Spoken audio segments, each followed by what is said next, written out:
Hello दोस्तों, स्वागत है आप सभी का एक और नई वीडियो में। आज मैं आप सभी के लिए लेके आ गया हूँ एक बेहद ही अजीब और डरावनी घटना। एक ऐसी घटना जिसे सुन के आपके शरीर के रोंगटे खड़े हो जाएंगे। तो चलिए दोस्तों, शुरू करते हैं वीडियो। आज की पहली स्टोरी हमें भेजी है दिल्ली से हमारी एक व्यूअर नेहा ने। आइए अब आगे की स्टोरी उन्हीं के पॉइंट ऑफ व्यू से जानते हैं। मेरा नाम नेहा है और मैं दिल्ली में रहती हूँ। ये जो घटना मैं आपको बताने जा रही हूँ, पहले तो ये बता दूँ कि ये बिल्कुल सच है, लेकिन ये मेरे साथ नहीं बल्कि मेरी फ्रेंड के घर वालों के साथ घटी है। और इस घटना के बारे में सोच सोच के मुझे आज तक कई बार नाइटमेयर्स आते रहते हैं। अब मैं आपको वो घटना बताती हूँ। जब मुझे इस सब के बारे में पता चला था तब मैं 7th क्लास में पढ़ती थी। स्कूल में जैसे सभी बच्चों का होता है वैसे हमारा भी एक ग्रुप था, फ्रेंड्स का ग्रुप। कुछ दिनों पहले ही हमारे ग्रुप में 2 नई लड़कियां ज्वाइन हुई थी जो कि धीरे धीरे हमारी काफ़ी अच्छी फ्रेंड्स बन चुकी थी, जिनमें से एक का नाम हिमांशी था और दूसरी का डिम्पल। क्योंकि हम गवर्नमेंट स्कूल में पढ़ते थे तो आपको पता ही होगा कि वहाँ पे पढ़ाई होती तो है, लेकिन कभी कभी ऐसा भी होता है कि पूरे पूरे दिन खाली बीत जाते हैं। और उस टाइम मौसम भी ठंड का चल रहा था, इसीलिए कम ही टीचर्स क्लास लेने आते थे। तो उस समय हमारा सेक्शन दूसरे सेक्शन में शिफ्ट होकर बैठा हुआ था और क्योंकि क्लास में कोई टीचर नहीं था तो हमारा जो फ्रेंड्स का ग्रुप था वो सभी ऐसे ही इधर उधर की बातें करे जा रहे थे। सब धीरे धीरे जब बातें बढ़ती गई तो फिर सभी लोगों ने एक टॉपिक पे बात करना शुरू किया और वो टॉपिक था भूत प्रेत। हम में से लगभग सभी ने अपने अपने साथ घटी ऐसी ही कुछ घटनाएं बताई, लेकिन उनमें से तो किसी पे मुझे यकीन हुआ नहीं। लेकिन फिर उसके बाद हिमांशी ने भी एक घटना बताई और वो घटना उसकी चाची के साथ हुई थी। और यही वो घटना है जिसके बारे में मैं आपको बताना चाहती थी। बात तब की है जब हिमांशी की चाची प्रेग्नेंट थी। उन्होंने एक नए घर में शिफ्ट किया था, इसीलिए उनके घर पे एक फंक्शन था। दरअसल उनका घर तो काफी अच्छा था, लेकिन उनके घर के पीछे की साइड एक और घर था जो कि पिछले कई सालों से बंद था। देखने में वो किसी भूतिया फिल्म के खंडहर से कम नहीं लगता था। अगर आसपास के लोगों की माने तो उस घर में किसी ने आत्महत्या कर ली थी। मतलब कई लोग कहते हैं कि वहां पे कोई जल के मर गया था, जिनमें से एक औरत थी। अब ये तो हुई उस घर की बात। दरअसल उसी दिन चाची ने कुछ मीठी चीज खाई थी और उसमें से थोड़ी सी बची हुई उन्होंने प्लेट में रख के वहीं पे छोड़ दी। जब थोड़ी देर बाद उन्होंने उस प्लेट को देखा तो उनका मन नहीं हुआ कि वो उसे फिर से खाएंगी, इसीलिए उन्होंने वो जो पीछे वाला घर था जो कि सुनसान रहता था, उसी घर की साइड उस प्लेट में जो मीठी चीज थी उसे फेंक दिया। बस मेरे ख्याल से यही वो गलती थी जो कि उसकी चाची को नहीं करने चाहिए थी। और जब से उन्होंने ये किया उनके घर में अजीब अजीब सी घटनाएं शुरू हो गई। इस घटना के बाद से ही उनके घर में अजीब अजीब सी घटनाएं शुरू हो गई। उसकी चाची बहुत ज़्यादा खाना खाने लगी थी अचानक से। ज़्यादा खाने से मेरा मतलब ये नहीं कि थोड़ा बहुत, बल्कि जितना वो पहले खाती थी लगभग वो दिन में उसका दोगुना खा लेती थी। एक और अजीब घटना जो हो रही थी वो ये, उनके 2 छोटे बच्चे और थे। जब वो उन बच्चों को थोड़ा सा भी छू देती थी तो उन बच्चों को बहुत जोर से चोट लग जाती थी, मानो उनके हाथ में बहुत सारी शक्ति हो, जिसकी वजह से उनके खुद के बच्चे उनसे दूर दूर रहने लगे थे। जब ऐसे ही घटनाएं बढ़ने लगी तो उनके पति ने उन्हें समझाने की कोशिश की, लेकिन जैसे ही उन्होंने अपने पति को छुआ वो भी दूर जाके गिर गए। उन्होंने पता नहीं क्यों गुस्से में उन्हें एक लात मारी और वो सीधा कमरे के गेट के बाहर जाके गिर गए। कभी कभी चाची अपने आप हंसती और कभी कभी अपने आप ही रोने लगती। वो बेड पे अजीब तरीके से लेटती थी। ये सारी घटनाएं जो हो रही थी, इन्हें देखकर किसी को भी अंदाजा लग ही जाता कि ये कोई नॉर्मल इंसान का काम नहीं है। इसीलिए उनके पति ने इन सभी घटनाओं को उनकी माँ को बताया। जब उनकी माँ को इस बारे में पता चला तो उन्होंने कहा कि हो सकता है कि इसके ऊपर कोई ऊपरी चक्कर हो। इसीलिए उन सभी ने उनको मंदिर ले जाने का विचार बनाया। मंदिर ले जाने के बाद वो नॉर्मल हो गई, लेकिन 3-4 दिन बाद ही वो फिर से वैसे ही हरकतें करने लगी।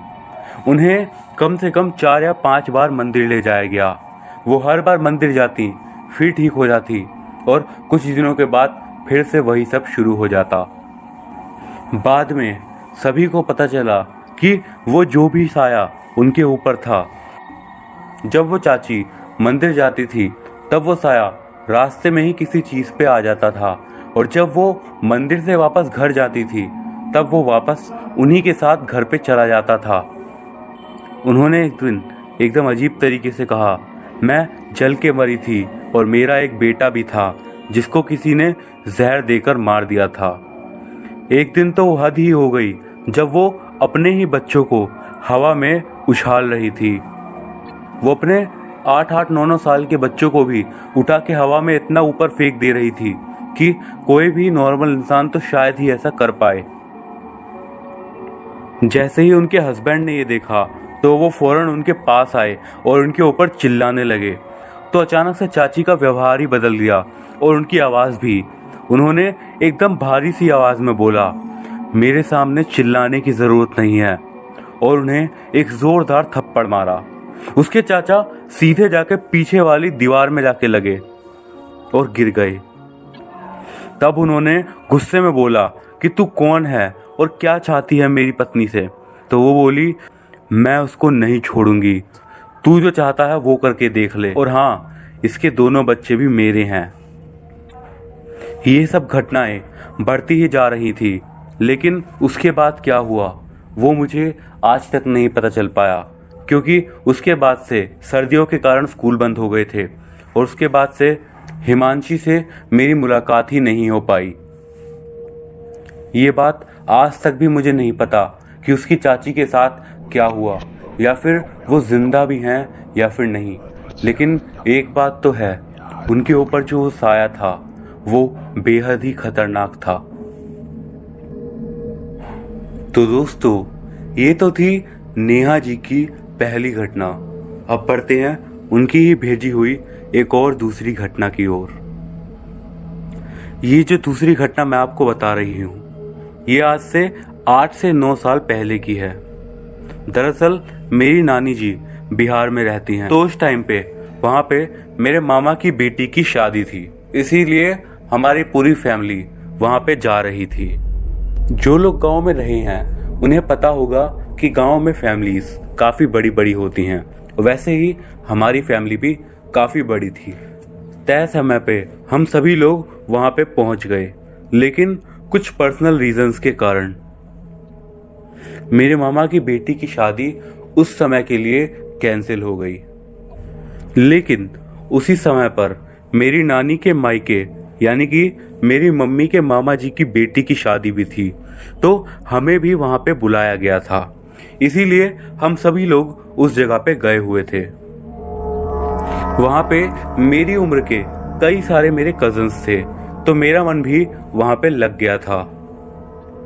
उस टाइम पे चूंकि मैं छोटी थी, तो इसीलिए मेरा ध्यान शादी के फंक्शन से ज़्यादा मेरे खेलने कूदने पे था। लेकिन जिस घर में शादी थी उस घर में हमें रहने नहीं दिया गया। जब हमने थोड़ी जिज्ञासा दिखाई तब हमें पता चला कि उनकी एक बेटी भी थी जो कि जल कर मर गई थी, क्योंकि उनके हस्बैंड का अफेयर किसी और के साथ चल रहा था। तो जहाँ वो मरी थी उस जगह पे हमेशा ही अंधेरा रहता था।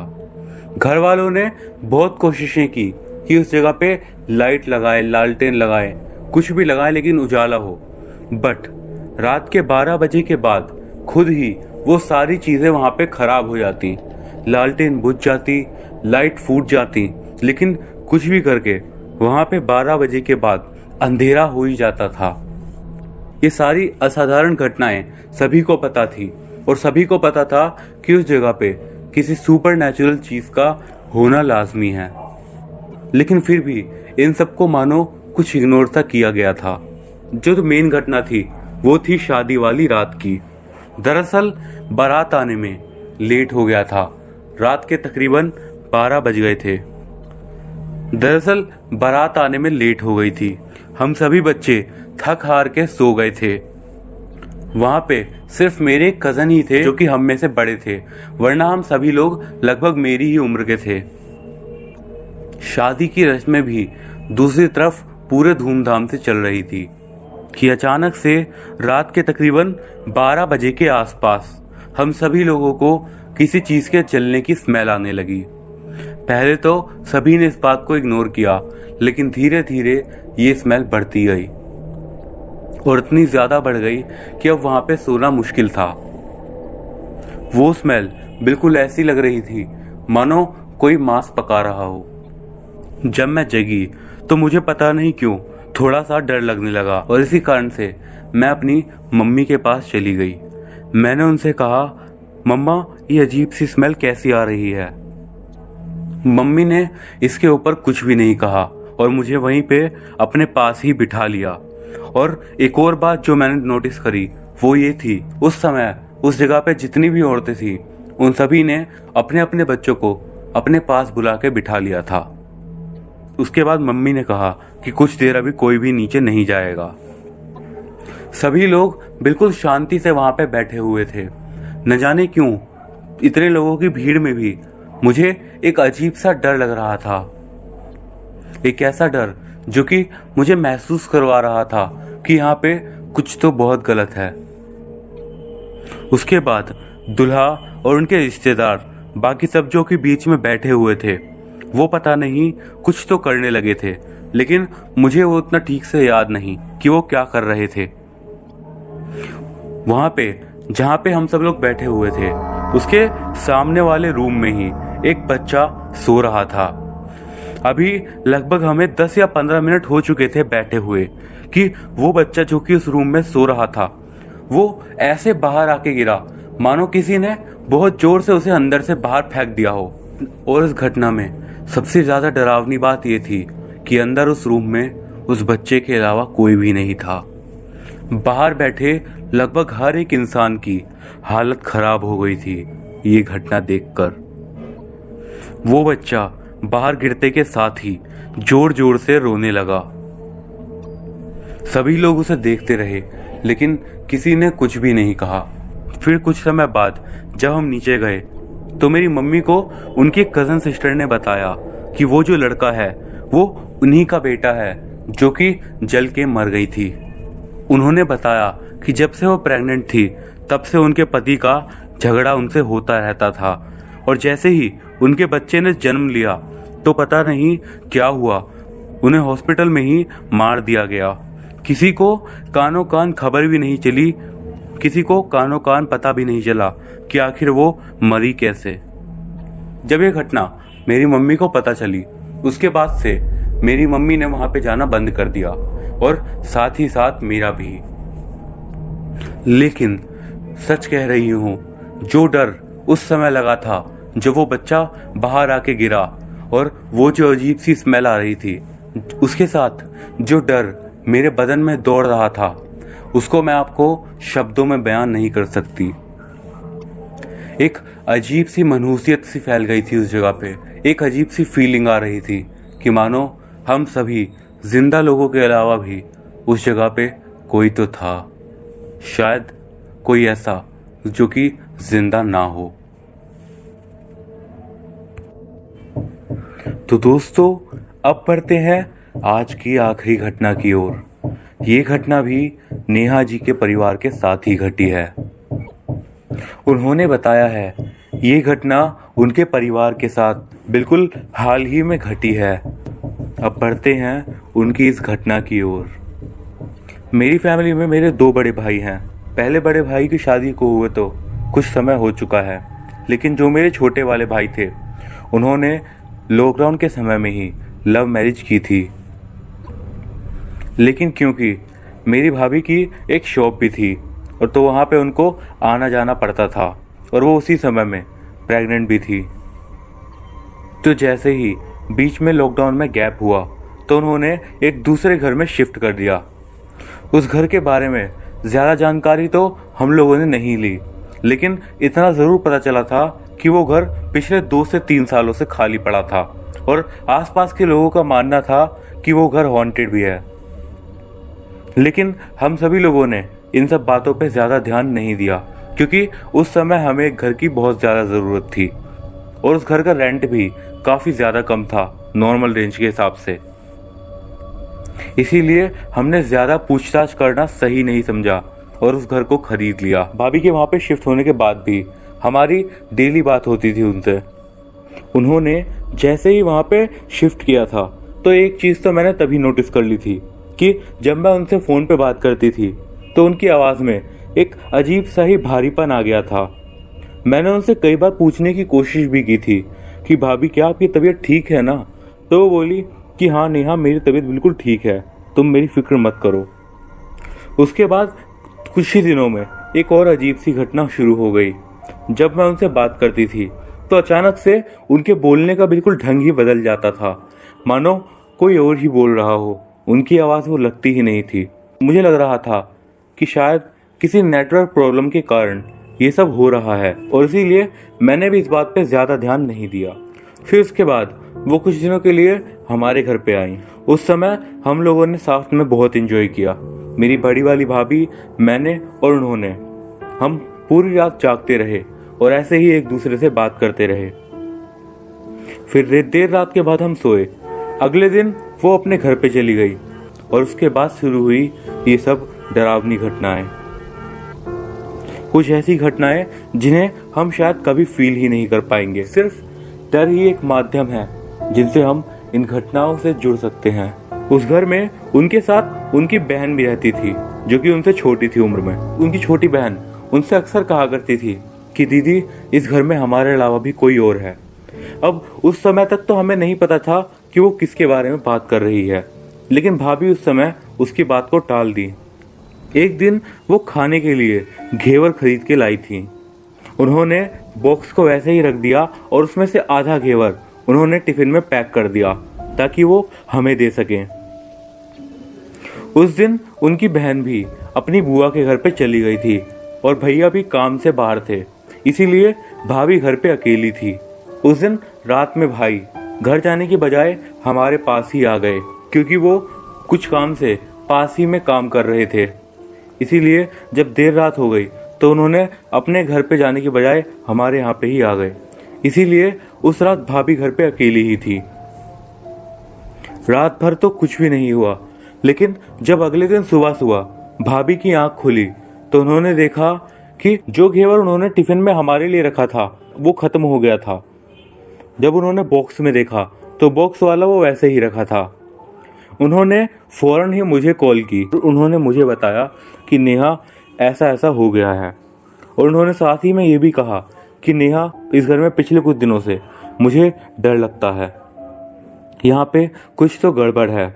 मैंने इस घटना पर ज़्यादा सुपरनैचुरल तरीके से ना सोचते हुए सिंपली उनसे कहा कि आप कुछ दिनों के लिए हमारे घर पे आ जाइए, मम्मा भी आपको बुला रही थी। इस घटना के 2 दिन बाद भाभी रात में छत पे खाट बिछा के सोई हुई थी। उस समय उनके पास वहाँ पे कोई भी नहीं था। उन्होंने बताया कि अचानक से उन्हें फील हुआ मानो उनकी बॉडी हिलना बंद कर दी है, जैसा कि अक्सर स्लीप पैरालिसिस होता है। उन्होंने जब अपनी आंख खोल के इधर उधर देखने की कोशिश की तो उन्होंने महसूस किया कि वो हिल तो बिल्कुल भी नहीं पा रही हैं, लेकिन वो जिस खाट पे लेटी हुई हैं वो खाट जोर जोर से ऊपर नीचे हिल रही है। अब आपको एक बात बताती हूँ, मेरी भाभी का एक भाई भी था जो कि बहुत कम उम्र में ही मर गया था, और उसके मरने के बाद से ही वो अपनी दीदी को अक्सर दिखाई देता था और उनसे बातें भी करता था। उस रात भी जब ये सब कुछ हो रहा था तो उनके भाई ने उनसे कहा, जा उठकर अंदर चली जा, तुझे यहाँ पे नहीं रहना चाहिए। भाभी बड़ी मुश्किल से ही काफी देर बाद उठ के अंदर चली गई। अगले दिन उन्हें भाई लेने के लिए पहुंच गया। उसके बाद जब वो नहाकर आई थी तो मेरा भाई चाय पी रहा था और भाभी लिपस्टिक लगा रही थी।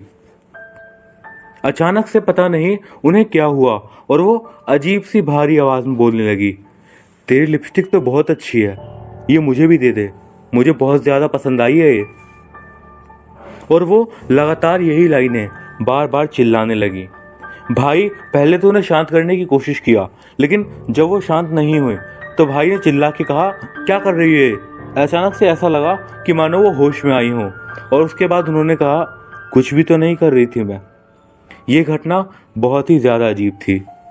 भाई तो वैसे उसी दिन उन्हें हमारे यहाँ पे लाने वाले थे, लेकिन उस दिन अचानक से बारिश पड़ने लगी और इसी कारण से उनका यहाँ आने का प्लान कैंसिल हो गया। अगले 2 दिन भाई भाभी के साथ ही रहे और ऐसा कुछ भी उल्टा सीधा नहीं हुआ। तो भाई को लगा कि शायद ये सब भाभी का वहम है। तो भाई ने बोला, छोड़, अब कहाँ कुछ हुआ है, तो इसीलिए जाने की जरूरत नहीं है। उसके बाद तीसरे या चौथे दिन भाई को एक बार फिर से काम के सिलसिले में हमारे घर के पास ही आना पड़ा। जब देर रात हो गई तो भाई एक बार फिर से हमारे घर पे ही सोने के लिए आ गए रात में। इस बार भाभी के साथ उनके घर में उनकी छोटी बहन भी थी।